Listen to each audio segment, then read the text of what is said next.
Oral questions by members. Member for Columbia River Revelstoke. Thank you, Mr. Speaker.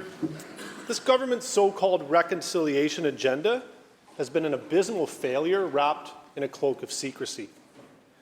The BC Supreme Court's rubber stamping of the Haida title agreement was so secretive, the Minister for Indigenous Relations and Reconciliation didn't even know it was happening. Will the Premier stand up today and finally tell all British Columbians what his cabal's plan is for reconciliation moving forward?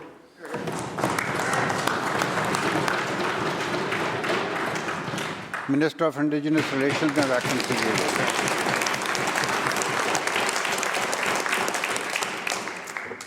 Well, let's get something straight here. The Haida title agreement was made here in this House.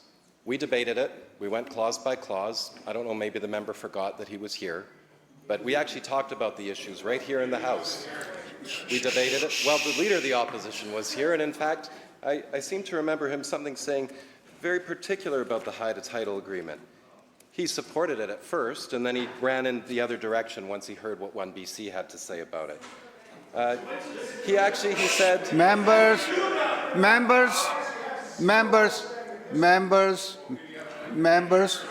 shh. Member, Minister has the floor. Thank you, Honourable Speaker. On April 22nd, 2024, the leader of your party, of the member's party, looked the leaders and elders from Haida in the eye and said, quote, "I want to start by saying congratulations. For me, the path to reconciliation is of utmost importance." Later on in his speech, he said, quote, "We actually need to put together," this is what he claimed he told his Attorney General in 2017, quote, "we actually need to put together an offer to recognize title, because how on earth do you expect that we would actually win this in court?" So we brought it to the floor of this chamber, we debated it, we went through committee stages, the members can look at it in Hansard if they hadn't spent the time, or they could talk to Haida. They could talk to the Council of Haida Nation. They could talk to councillors and mayors in Haida Gwaii who are actually working shoulder to shoulder to get that certainty so they can build that economy that they want and they deserve. Thank you, Honourable Speaker. Member has supplemental. Thank you, Mr. Speaker. I'm surprised the Minister knows that much, because apparently when this went to court just a few short weeks ago, he didn't realize it was happening until after the fact. The Premier called this a template for the rest of British Columbia. British Columbians deserve to know what's going on with these extremely important and consequential decisions which are being made behind closed doors.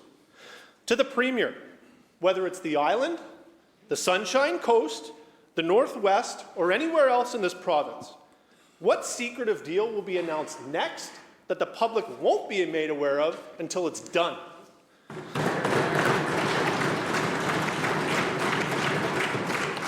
Minister. Thank you, Honourable Speaker. We debated that agreement here on this floor. It's in the Hansard. The member can read about it. There was consultations. We went through the work. Let him complete the answer, please. You know, and the Leader of the Opposition of the Conservative Party, he actually understands this work a little bit, because he actually signed over 400 similar agreements when he was the minister. Land use agreements, shared use agreements, land transfers. Members. He did all those things. Oh, he's saying that he didn't do that now? Is he changing his point of view, changing his history because of One BC? Like, members will come to order. The member may want to create division between First Nations people and British Columbians, but what we're wanting to do is actually sitting down, shoulder to shoulder with... Thank you, Honourable Speaker. Members, when the question has been asked, you just give the courtesy to the Minister to answer that. There's no need to interrupt in between. You can ask the following question if it's not clear, please. Okay? Leader of the Official Opposition. Thank you, Honourable Chair, and I appreciate your direction and our ability to be able to heckle as part of the tradition in this House.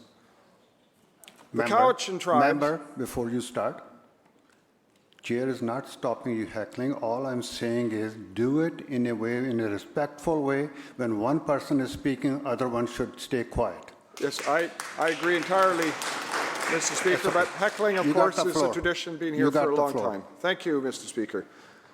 The Cowichan Tribes versus Canada judgment could have serious ramifications for private property owners across BC.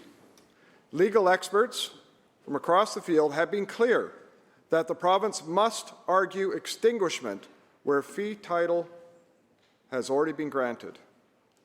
Can the Premier confirm or deny that he, his attorney, or his government gave direction to Crown Counsel not to argue the extinguishment of Indigenous rights where they overlap with private property?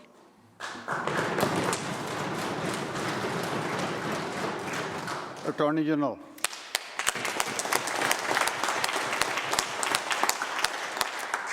Thank you, Mr. Speaker. I want to start by saying that we were the first out of the gate to say that we were appealing this decision and that we disagreed with the determinations that were made in that, particularly with respect to private property rights.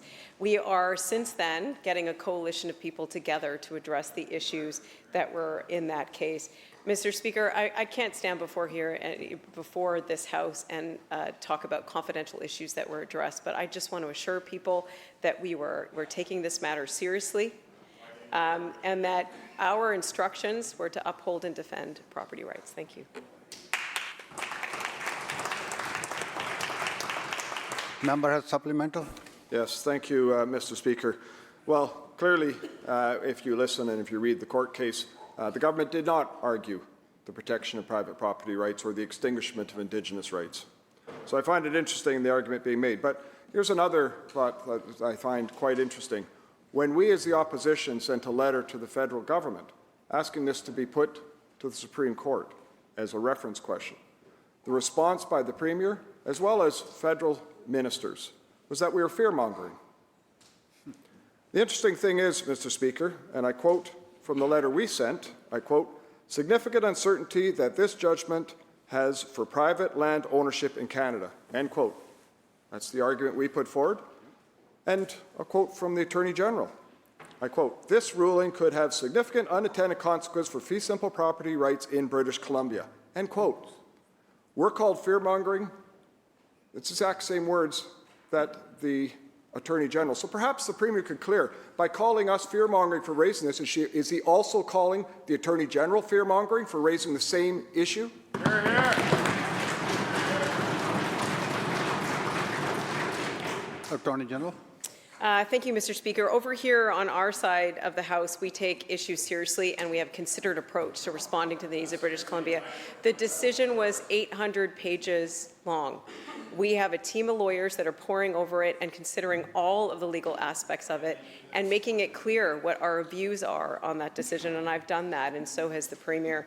Mr. Speaker, what the opposition leader was proposing in that letter that he sent to me to go to the Supreme Court of Canada is legally, in effect, nonsensical and would actually do harm to the case. What we're looking at is putting a full grounds of appeal before the Court of Appeal, asking the Supreme Court to consider something before it's even gone through the lower courts, before all of the issues have been looked at by our Court of Appeal. It's just the wrong way around it. Mr. Speaker, we are searching for those ways to find that certainty in landlords. I'm having meetings every day to do that. The Minister is meeting with all parties, and we will continue to do that work. Thank you. Member has a second supplemental. Thank you, Mr. Speaker. Well, it's interesting. So they don't argue extinguishment and protection of private property rights in court. They think that asking for clarity from the Supreme Court of Canada, which is where this is going, about private property rights and Indigenous rights in terms of protection. Private property is the foundation, quite frankly, of our economy and, in many ways, of our society. Should be a simple question that the Supreme Court can answer. Which one is it? That's where it's going, and it will get there eventually because this will continue to be appealed. However, what I find interesting, Mr. Speaker, is all the secrecy. We talked about Haida and the secrecy there. The Sechelt agreement, which wasn't even released before the last election. It was months later before it was released. The public had no idea what was going on with these, as well as many others.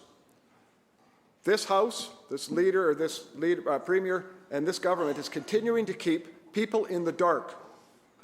Do people even own their land anymore? What's the rights there? Are they able to sell their land? Do they need some sort of consent or process? Do they have to pay some sort of fee? Well, there is somebody who is willing to say something about this, which is the lead lawyer for the Cowichan Nation, David Rosenberg. And this is what he said about the Cowichan decision, and I quote, "The sale of private property, quote, would be with the consent of the Cowichan Nation, and it would be with some accommodation," End quote. That's the uncertainty that has been created by this court case. And so perhaps the Premier could stand up and provide people in this province some form of understanding of the uncertainty that's been created. And will the Premier commit today to end the secrecy so that people can understand just exactly where they're leading this province?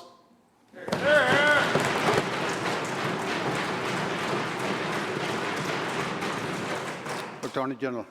Thank you, Mr. Speaker. We were the first ones out of the gate when this decision was released to say that we would be appealing it.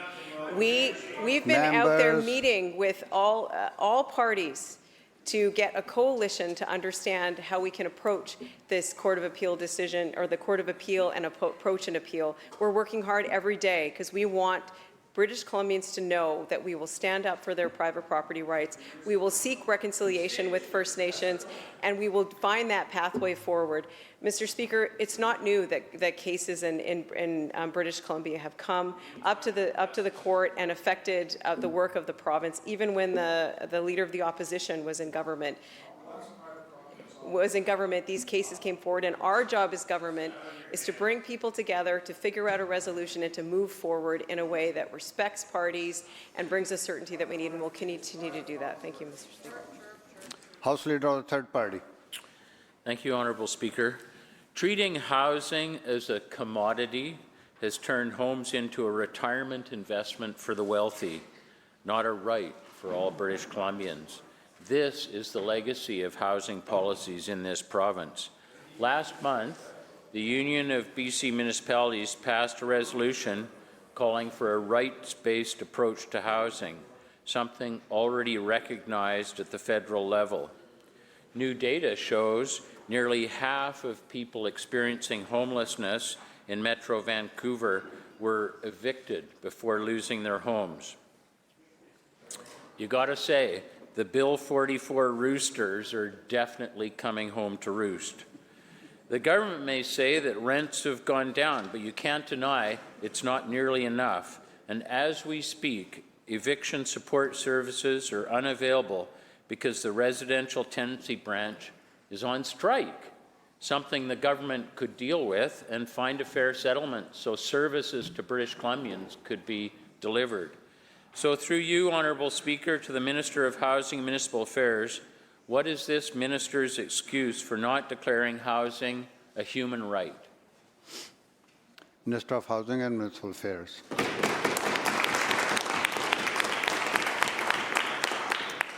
Thank you very much, Mr. Speaker, and thank you for the question. This is a government that has taken the housing crisis incredibly seriously, using every tool in the toolbox, and we're seeing the impacts now. I want to speak first to speculation, because for decades, speculators drove up housing demand in this province while red tape blocked construction. We saw it in our neighbourhoods, in communities all across BC, empty condos and empty neighbourhoods. This government has tackled speculators and made sure that homes are for people in communities all across BC. This is important work, and like I said, we are seeing it make a difference. The latest numbers out just this week show that over the last 2 years, rent is down 8.5% on average across the province. In fact, in Vancouver, over the last 2 years, the average rent is down 16.9%. That makes a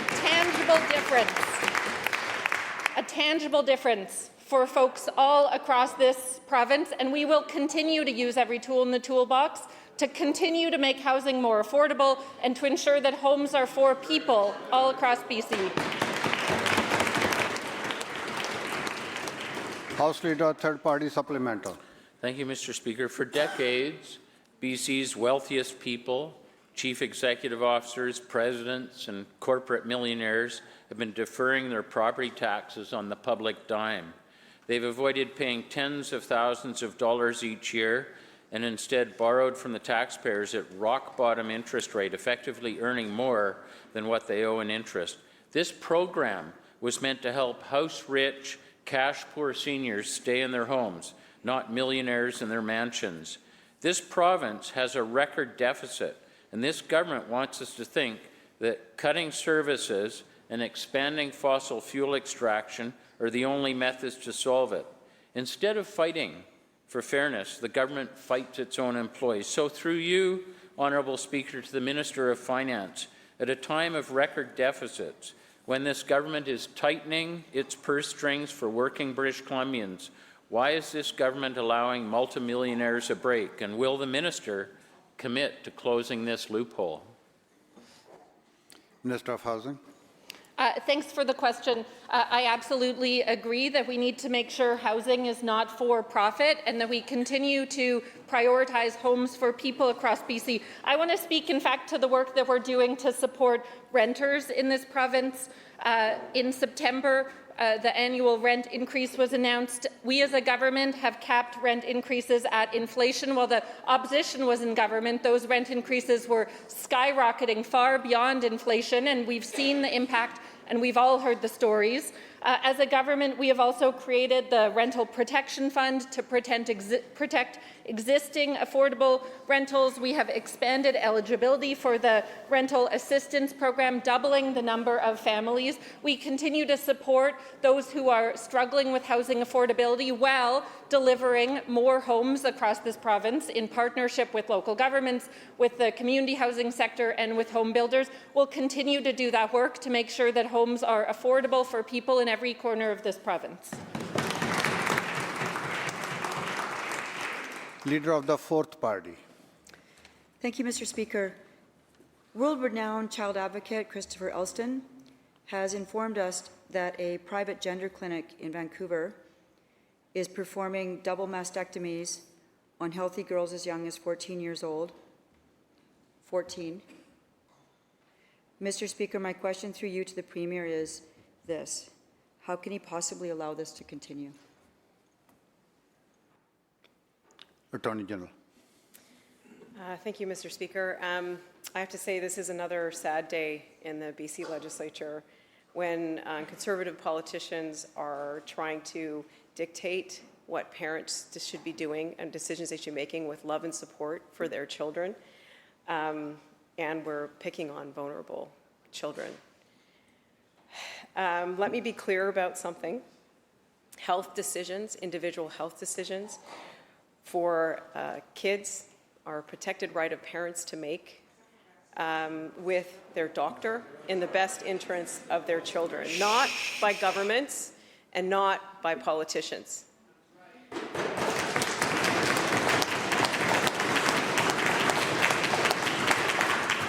I want to also say something, that gender identity is protected under the BC Human Rights Code, and that was unanimously passed in this legislature. I also want to say it's not a surprise that this is in the House now, that we debate these things, picking on vulnerable kids. We have a party in the opposition that decided their tent was so big that it included intolerance, racism, and hate. MLAs across the aisle are leaders in their community, and when they tolerate it in their party, they tolerate it in this province, and they bring it to the House.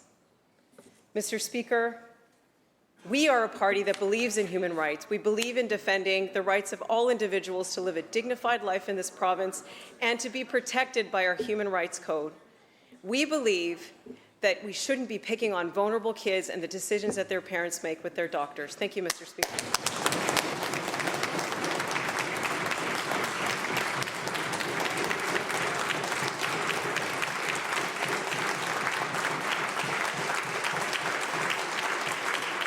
Thank you, member.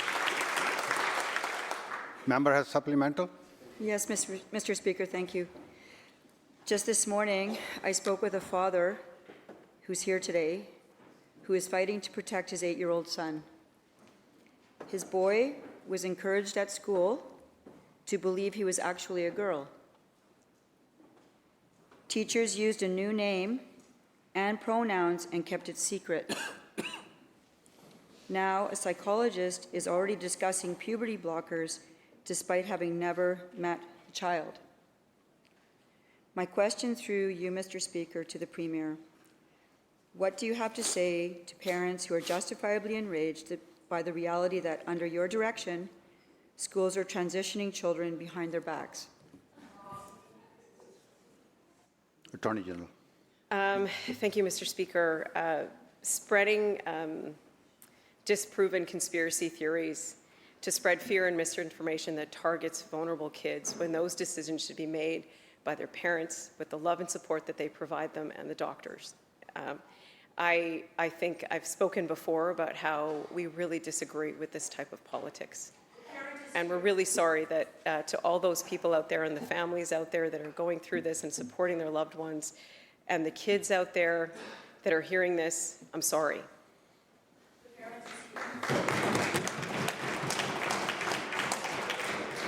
Member for Kamloops North Thompson. Thank you, Mr. Speaker.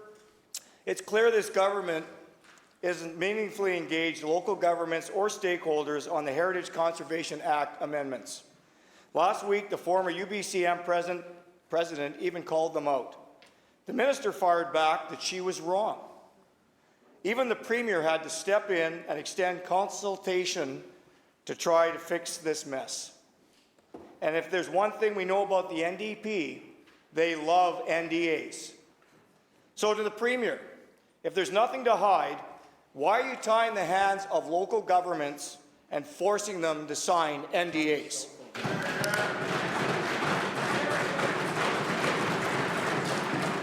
Minister of Forests. Thanks very much, Mr. Speaker. Member, he has not even started yet, please. Members, member for Abbotsford South, take it easy. The manure king from Abbotsford has a lot to say. It'd be nice to see him stand up in this House and represent his interests. Member, both sides. Be careful, be respectful to each other, please. Mr. Speaker, the Heritage Conservation Act is a very important piece of legislation that should be debated with respect. Respect for First Nations and their heritage, making sure we're strengthening First Nations' role in decision-making. But I've heard loud and clear at UBCM that the Heritage Conservation Act is broken. It's broken for local governments like Lytton, who have taken so long and so many efforts to be able to rebuild that community after a disastrous... Look, the members opposite asked a question. The member across the way, my critic, who I might add actually has some respect for this House.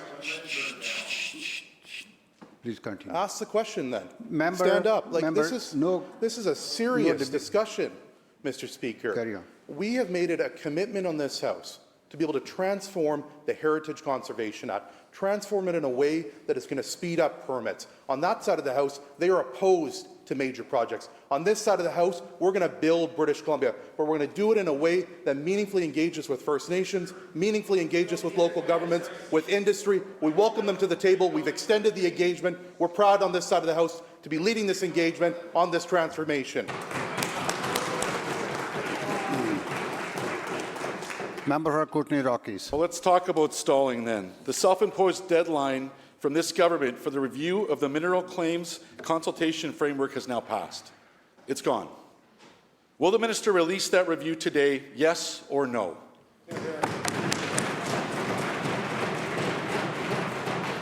Minister of Mining and Critical Minerals. Thank you, Honourable Speaker. Thanks to the member for the question. Honourable Speaker, we are committed to supporting a sustainable, responsible and globally competitive mining sector, Mr. Speaker, to grow the economy and create good jobs for the people of British Columbia. The Mineral Claims Consultation Framework, Mr. Speaker, was created in response to our BC Supreme Court ruling, Mr. Speaker. The court gave the province, Mr. Speaker, 18 months to implement a new claims framework. And it has been developed, Mr. Speaker, working with the First Nations and industry, Mr. Speaker, at the same time. And I was very glad to see, Mr. Speaker, that we were able to incorporate several of the key recommendations made by the Association of Mineral Explorers, Mr. Speaker. We will continue, Mr. Speaker, to work with the industry and First Nation to improve the Mineral Claims Consultation Framework because it's a new process, Mr. Speaker. We will continue to work to improve it, Mr. Speaker. Member for Boundary Smil Committee. Okanagan Falls voted to incorporate, and I am the MLA who is elected to represent that community. The process is stalled, and I'm being completely shut out, while residents are growing increasingly frustrated over this secretive process. This government says they want to work across party lines, but clearly their actions don't meet that. If this minister wants to represent my constituents in this process, then she will commit today to host a public town hall in Okanagan Falls. Yes or no?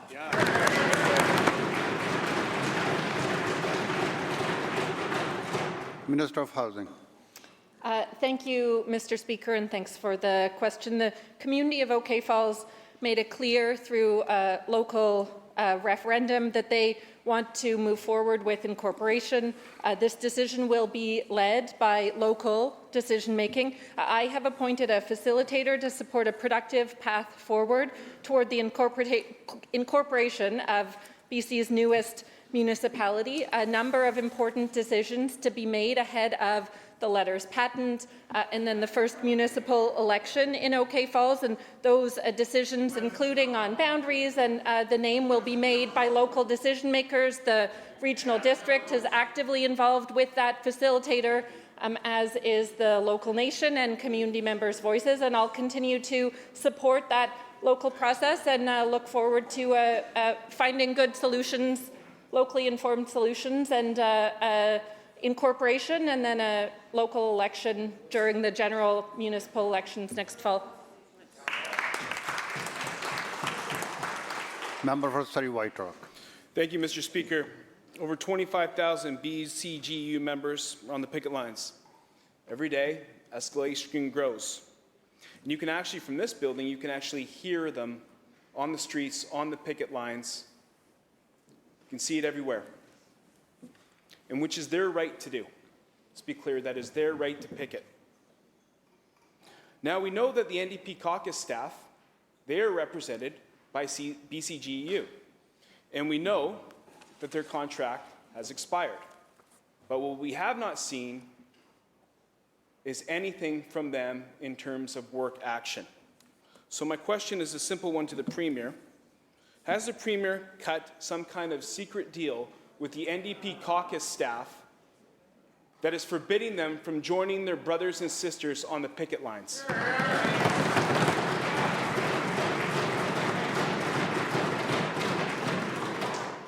Minister of Finance. Thank you, Honourable Speaker.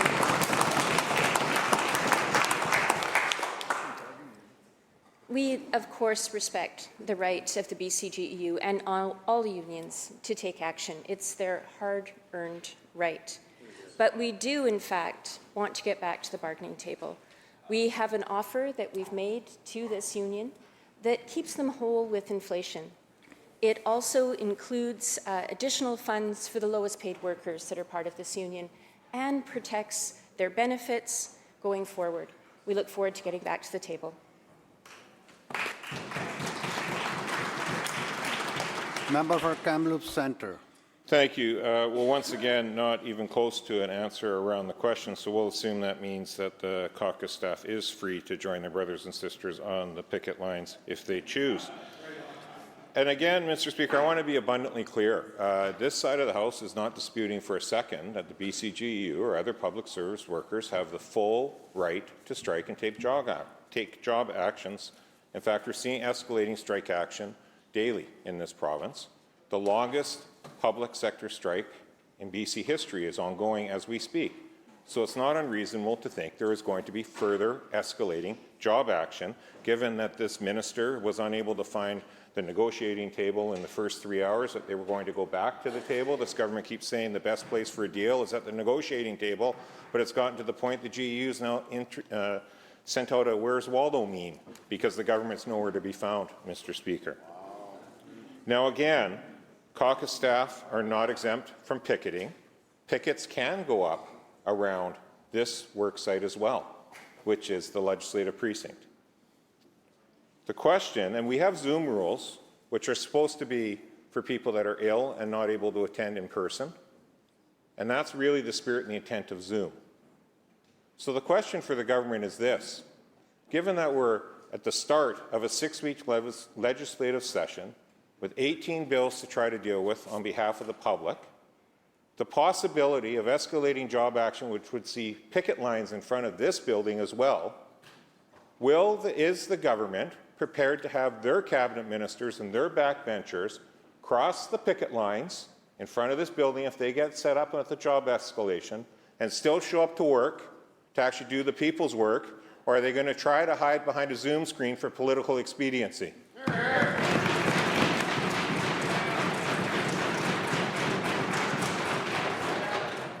Government House Leader.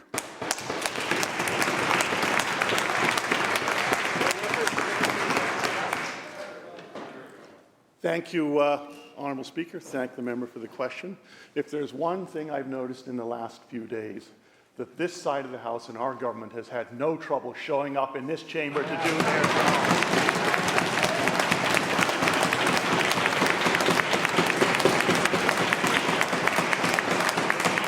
And I know one thing, Honourable Speaker, to listen to that side of the House talk about bargaining and workers' rights after when members on that side engage in some of the most nefarious deunionization, job layoffs in the history of this province, Honourable Speaker. We'll take no lessons from them on the rights of workers or how to negotiate and get an agreement, Honourable Speaker. We have said right from day one, the place to get an agreement is at the bargaining table.